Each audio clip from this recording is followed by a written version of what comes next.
Affinity has several powerful features for working with typography, including the frame text tool. Today we'll be looking at this feature and seeing how it can be used to organize large amounts of text. So let's jump in. What's up guys, it's Trent, and today we're talking about the frame text tool in Affinity products. Now the frame text tool is one of two text tools, the other being the artistic text tool. I showed how to use that one in another video here. That's the one that's the A. So artistic text is the one where you click it and you drag and the text is a certain size.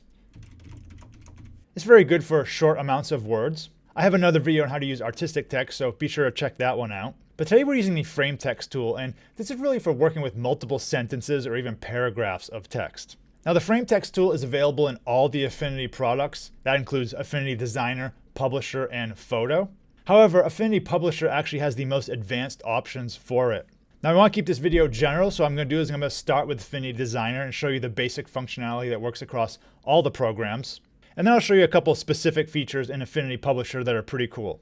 So I am an Affinity Designer here to start. So what I'll do is I'll select the frame text tool. So if you see the A here, right click on it and select frame text.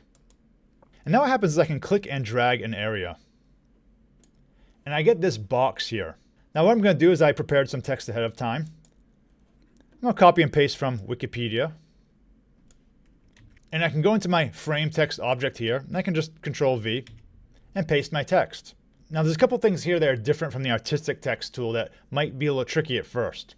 First of all, notice that when I resize it, the text is actually reflowing. In fact, if I make it smaller, some of my text is hidden. Now when text is hidden, you'll get this eye here with the line through it. That tells you it's not showing you all the text. If I click and make it bigger, the eye goes away. Now what you can also do is resize it. And when the eye shows up, if you click on the eye, it will actually expand it to show you everything there. I'll resize the box so it's all showing. Now, like the other text tool, you can rotate it here like this if you want. You can also hold just outside of the control points and shear it, so I can shear it that way. Or I can do it over here also. Now, before when you saw me resize it, it was reflowing the text.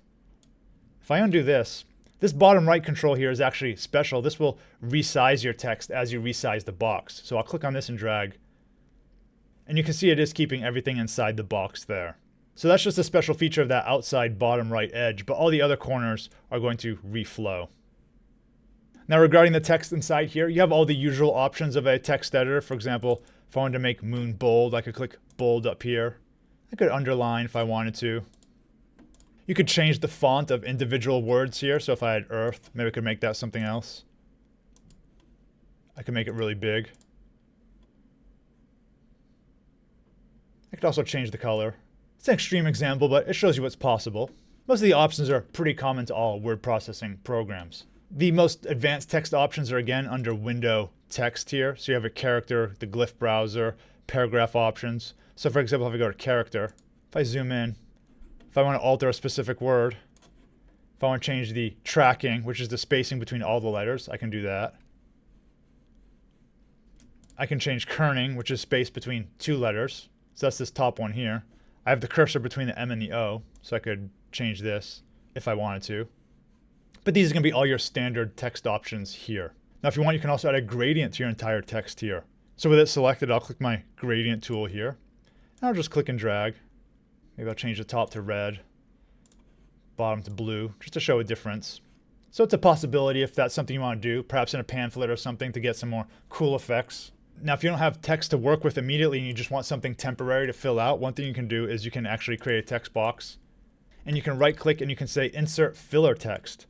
And it just kind of inserts this example text that you can play with to kind of do an experiment with if you're doing layouts or something like that. Now one really important thing about this filler text though is you can't actually do anything with it. For example, I can't actually select an individual word or anything like that. And notice if I resize it, I don't get the red eye. So really usually if I want demo text, I just copy something from Wikipedia like I did here and just paste it in the box. Now one really cool thing is that we aren't just limited to rectangles to put our text in. For example, we can make any shape we want. Let me make a circle here.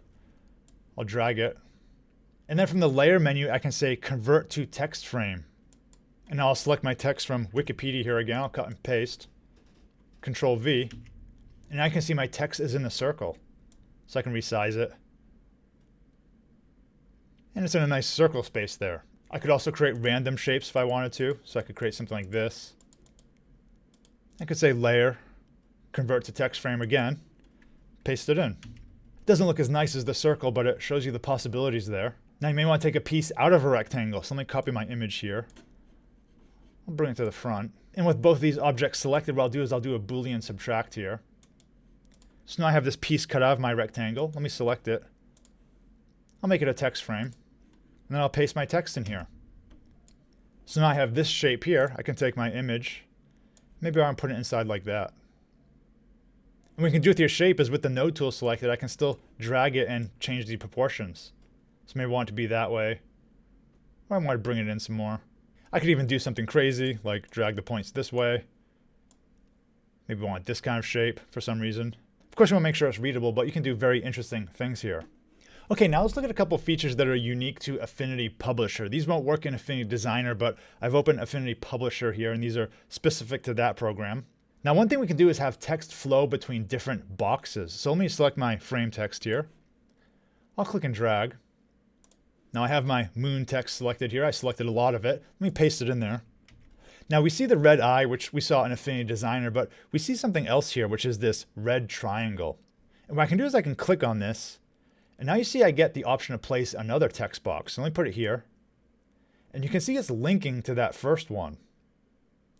And it's actually taking the extra text that's overflowing from that first box, and it's putting it into the second one. Now also, the second box has the red eye and another red arrow, so that means we can do it again. So I'll put it down here. And now we have all our text showing on the page. And what's interesting is it's all totally dynamic. So if I take this first box, if I make it smaller, notice how the text is flowing through down to the bottom. If I make it bigger, it's pulling it up out of it. So it's very nice the way the text flows through all of them, and you can see it with the arrows here. Now, one other thing you can do with the text in Affinity Publisher is add a hyperlink to it. So I'll select some of this text here, let's say Earth. So I'll right click on it and I'll say Insert Hyperlink. And you may have to select the type. I'll select URL. And I'll just paste in an address here, the Wikipedia page for Earth. I'll say OK. So let me export this as a PDF. So I'll go to File, Export. Now I'm going to say PDF digital. Before I did PDF for print and the link didn't work, but if I say digital, it will. So I'll do that. And let's export it. And I'll open the file here. And you can see it's a link. So let me click on it. And we get the destination page. So another little feature that's in Affinity Publisher that's pretty useful. Now Affinity Publisher has tons of other options for laying out text, but I wanted to keep this video mostly relevant to all the Affinity programs. So the frame text tool is really powerful for controlling text, especially entire paragraphs and how you want to shape them. As I said, the related tool is the artistic text tool, so be sure to check out my video on that if you want to learn how that works. I'll put a link right here.